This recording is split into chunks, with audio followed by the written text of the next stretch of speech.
Nandito tayo ngayon sa probinsya ng Tarlac upang subukang akitin ang 3 bundok sa loob ng isang araw. Sa video ito, alamin ang mga pagdadaanan bago marating ang bawat bundok at ang magagandang tanawin sa paligid nito. Tinatawag na Tarlac Trilogy ang 3 bundok na kaya magkasunod na akitin sa loob ng isang araw dito sa probinsya ng Tarlac. Ito ang Mount Tangisan, Mount Bungkolbaka at Mount Kawayan na matatagpuan sa San Jose, Tarlac. Kaya ang rutang ito ay mas kilala na San Jose Circuit.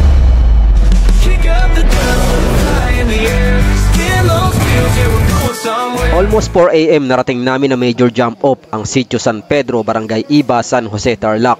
Dito sa Tribe Hall ang registration at dito na rin kami nag-prepare ng mga kinakailangan naming dalhin sa bundok. Rosary Trail or Circuit ang ruta na gagawin namin pag-akit sa bundok hanggang makabalik sa jump off. Kailangan namin maakit ang 3 bundok sa araw na ito dahil dito kami sa Tribe Hall mag-overnight upang makita at ma-experience ang tradisyon ng mga abiling sa pag-welcome ng mga bumibisita sa kanilang tribo. At bago kami umalis sa jump off, nagbigay ng ilang details about sa kabundukan na aming aakitin ng isa sa mga local guides. For safety briefing naman ay isa sa mga organizer ng event na si Sep. 5:10 AM nag-start na yung trekking. Pagkatapos ng mga discussions and preparations, mga 5 AM ay sinimulan na namin ang mahabang paglalakad. Mula sa baryo na may sementadong kalye, mga ilang minutong paglalakad ay malubak na ang kalsadang aming pinaglalakaran. Hanggang sa patuloy pang paglalakad, unti-unti nang sumisikat ang araw kaya nakikita na ang magkabilang paligid ng kalsada, isang malawak na palayan. At mula dito sa kalsada ay nakikita na rin namin ang bundok na aming aakyatin na dahan-dahang lumilitaw ang ibabaw nito mula sa pagkakabalot ng mga hamog. Maputik ang mga kalsadang aming dinadaanan dahil katatapos lang ng malakas na ulan dala ng bagyong dumaan sa parteng North Luzon, kaya inaasahan na namin ang mas maputik pang trail sa pag-akyat sa bundok. Habang papalapit kami sa paanan ng bundok, napadaan kami sa isang tulay na nasa ilalim nito ay malakas na agos ng tubig mula sa Pangasaan Lake. Makikita dito sa area na to, no? Isang dam, so may mga flood control dito. Kaya saglit lang kami napahinto dito, hindi lang para pagmasdan at kuhaan ng pictures, kundi makinig sa trivia ni JB, isa sa organizer ng event. Kung anong trivia ito about sa Pangasaan Lake, bisitahin ang FB page ng Lakbay ni Elias.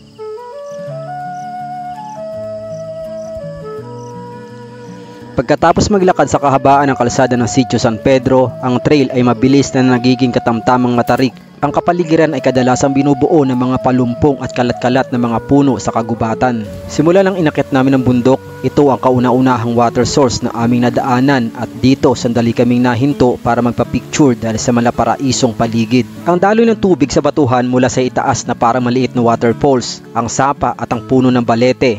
Dagdag pa ang hamog sa kakahuyan na unti-unting umaangat ay dumadagdag sa kagandahan ng paligid.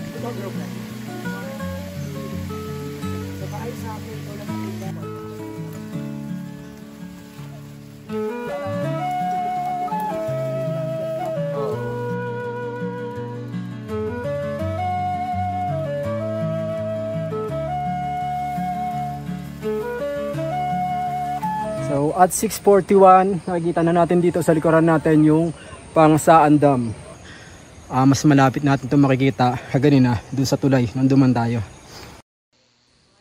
Habang papalapit sa peak ng Mount Tangisan, mas napapadalas ang mga mahabang ahunan o tinatawag na assault. Sa hiking, ang assault ay tumutukoy sa isang matarik at mapaghamong section ng trail, lalo na yung panghuli. Pinakamahirap na bahagi na humahantong sa isang summit. Sa mga banda lang dito, mukhang nasa flat trail na ulit tayo. So 6:54. Mula dito, makalipas ang 8 minuto ay mararating na ang Mount Tangisan Peak. Exactly 7:02 in the morning, narating natin yung first peak. Ito yung Mount Tangisan. For today, our hiking experience from jump off hanggang dito sa peak ng Mount Tangisan ay nasa halos 2 oras bago namin ito marating. Approximately nasa 3 to 4 hours mararating ang summit at depende yan sa pacing ng hikers. Dahil maaga pa, hindi pa nawawala ang mga hamog sa paligid ng bundok dahil na rin siguro sa lamig ng panahon at kakahinto lang ng malakas na ulan. Kaya natatakpan nito ang ilang magagandang tanawin sa paligid ng bundok. Ang Mount Tangisan na isang bundok sa San Jose, Tarlac, ngunit walang tiyak na makasaysayang impormasyon tungkol dito. Base sa ating guide, ang salitang Tangisan na isang uri ng punong kahoy na noon ay halos marami nakatanim dito sa bundok. Gayunpaman, kilala ito sa mga hikers dahil sa mapanghamong trail nito. Madalas itong akyatin kasabay ng mga kalapit na bundok tulad ng Mount Bungkol Baka at Mount Kawayan. At ang summit nito ay nag-aalok ng mga magagandang tanawin na nakapalibot na lugar.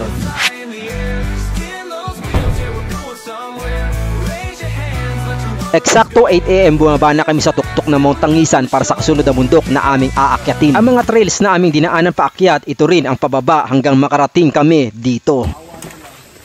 So at 8:53 pumasok kami dito sa boundary na to, yung Kawayan. So dito simulan na natin kung ilang oras natin mararating yung next mountain na Bungkol Baka. Walang ridge na direktang nagdurugtong mula sa tuktok ng Mount Tangisan papunta sa Mount Bungkol Baka, kaya kinakailangan ulit namin bumaba ng bundok. Kaya sa pagbaba namin napadaan kami sa palayan at mula dito makikita na ang tuktok ng Bungkol Baka. 8:58 in the morning mula dito sa kinatatayuan ko, nakikita na natin yung Mount Bungkol Baka. Bungkol Baka is derived from back of cow, literally meaning cow's hump, at eksakto may baka sa dinaanan ko kaya tinapat ko ang likod ng baka sa bundok. Bago pa mapasok ang kagubatan, napadaan kami sa kubo. Sa pagod sa pagbaba ng bundok, siguradong di nyo palalampasin na magpahinga dito at maligo sa ilog na nasa gilid nito. Dahil ang kasunod nito, ihanda nyo na ang tibay ng inyong binti for multiple river crossings and long distance assault trekkings. Tangkita na, paahon na tayo. Ang mga trails na ito ay alternate from first river crossing followed by uphill trail, then the second to fifth river crossings. Pagkatapos ng fifth river crossing, ang trail ay gradual na paahon at kasunod na ang sixth river crossing. At pagkatapos may konti pang paahon hanggang marerelax na ang iyong mga legs pagdating sa farm landscape pababa ng ilog hanggang dito. At 9:49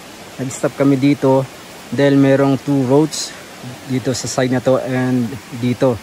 Kailangan namin hintayin yung mga nasa hulihan at least para hindi sila maligaw. At exactly 9:58 we start taking. Pagdating ng nasa huli, sila naman na nagpahinga at kami sinimulan na namin ang pag-akyat. Mula dito ay tatagal ng halos 3 minutes na ahunan, kaya ang aming guide nakikita akong pagod na rin sa kanyang mga paghakbang. Hanggang ngayon hindi pa tayo nakakarating sa flat trail at halos 3 minutes ng paahon niya pinaglalakaran natin. Yun, sakto. Habang kinikwento ko to, sa flat trail na tayo.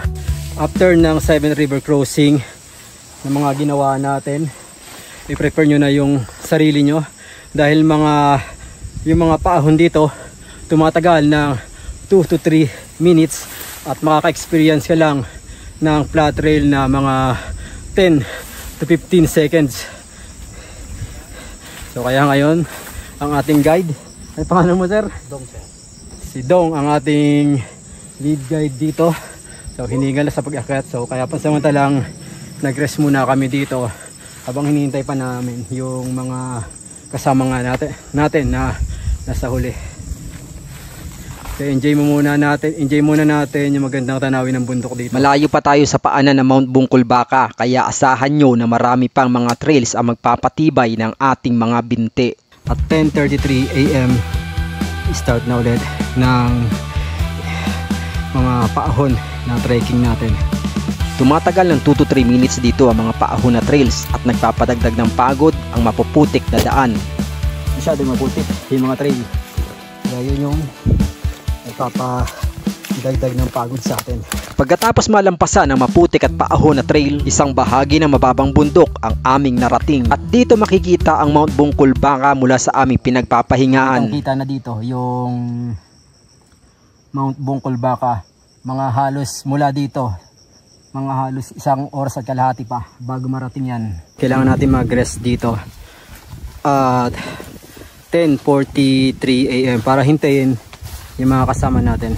After 30 minutes na paghihintay at pagpapahinga ay pababa na ang mga trails dahil malalim at sobrang lapot ng putik. Isang bagay ang huli ko nang magagamit sa adventure na ito. So 11:19 nag-start tayo bumaba. Ayun, ay putik, sira sapatos. Natanggal ang swelas ng sapatos ko. Mabuti na lang pagdating sa ilog may ibinigay si Dong, ang aming guide. Sabi ko na sira na sapatos ko. Goodbye, Meryl. Umabot ka rin ng 4 years. Palihan mo na lang, sir. Ayaw nga pala. Oh, salamat sa ating guide. Binigyan tayo ng goma para ma-repair saglit yung sapatos. Let's go! Pang 8 river crossing na itong tinawid natin. After doon sa 7 crossing, bago tayo maka-experience ng mga paahon doon sa kabundukan hanggang makababa ulit dito. Pagtawid dito ay paahon ng mga trails at bago pa malampasan ang mga trails na ito, sa kanan ay may bangin at makikita dito ang mapang-akit na waterfalls. Ang ganda ng waterfalls ah. Ito naarangan lang ng ano, kawayan. Ayun oh. Sarap maligo. Dahil sa mapuputik na daan, napersa yata ang aking hita. Nakaramdam na ako ng pamumulikat. Pagdating sa open and flat trail, saglit akong nagpahinga. At para ma-relax ang muscle, binasa ko ito sa nadaanan naming sapa. Halos 1 oras na rin kaming huminto dito para mananghalian at hintayin ang iba pa naming kasama. 12:34, sinimulan ulit namin yung pag-akyat dito sa Mount Bungkol. Parang nagkaroon ng landslide dito. Ayan oh, sa bundok. Landslide. Sa landslide area na ito ay katapat ng Mount Bungkol Baka. Mula dito, mai-imagine mo na ang slope ng mga trails na pagdadaanan. At mula dito ay saglit na lang mararating na ang junction ng 3 bundok. So at this point dito tayo galing. So yung papuntang Mount Bungkol, this way. Yan, medyo mahirap makita yung trail kaya naglagay tayo ng sign dito. Pero hinintay natin yung mga kasama natin. After dun sa Mount Bungkol, babalik ulit tayo dito. And then magpuproceed tayo sa Mount Kawayanan. Dito naman yung way niya. Ito yung 3rd peak na aakitin natin. Habang naghihintay kami sa aming mga kasama, unti-unti nang pumapatak ang ulan. 13:06, sinimulan na natin pasukin. Nang dumating ng iba pa naming mga kasama, at 1 PM we proceed our trekking going to Mount Bungkol Baka Peak. So, amalas natin yan. Sinabayan tayo ng malakas na ulan. So hindi naman ganoon kahirap pala ito akyatin kung titignan natin to sa baba. So kung titignan natin, parang nasa 85 degrees yung pagdadaanan natin na inclination. Pero nung sinubukan natin, dumaan tayo dito sa likuran. So ang way pala natin sa likuran, bali umikot tayo sa likod nitong Bungkol Baka. So may mga pababa at mga gradualing paahon lang. Then flat rate ulit, then pababa. So hanggang makarating tayo dito. Ang layo pa pala.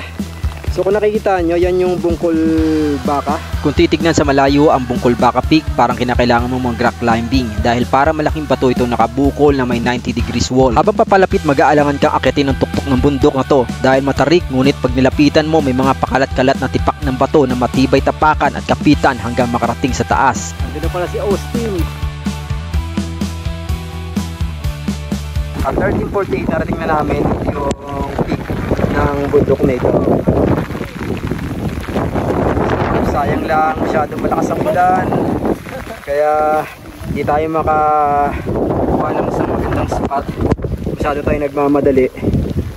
Dahil ito, nababasa na yung cellphone natin. 1:48 PM narating namin ang Mount Bungkol Baka Peak. From Mount Tangisan Peak, bumaba kami ng eksakto 8 AM. So almost 5:48 hours narating namin ang tugatog ng Mount Bungkol Baka. Kasama na dyan ang mahaba naming pagpapahinga na tumatagal ng kalahating oras hanggang 1 oras. Pero kung isa kang hardcore sa akyatan, mararating mo ito sa loob ng 3 hanggang 3.5 oras. At kung maangas ka talaga sa pamumundok, sige mag-comment ka na lang kung ilang oras kaya mong marating ang tugatog nito.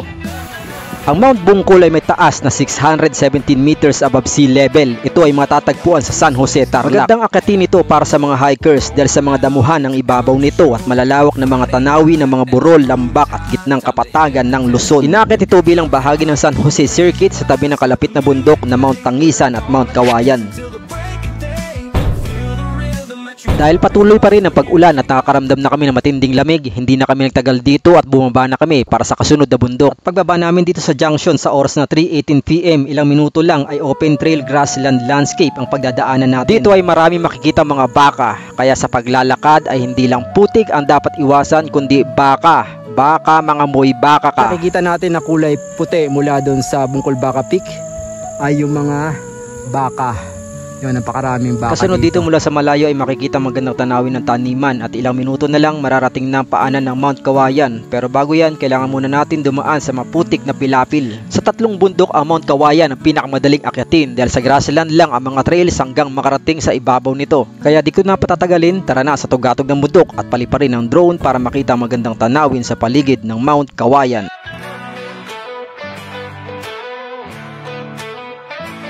Ang Mount Kawayan ay may taas na 595 meters above sea level. Mula sa tuktok nito, may enjoy ng mga hikers ang magagandang tanawin ng Mount Arayat at ang nakapalibot na kapatagan ng Tarlac, Pampanga at Bataan. Ito ay matatagpuan sa San Jose Tarlac and part of the Tarlac Trilogy along with Mount Tangisan and Mount Bungkol, Baka. The circuit is a major hike that can take up to 13 to 15 hours to complete.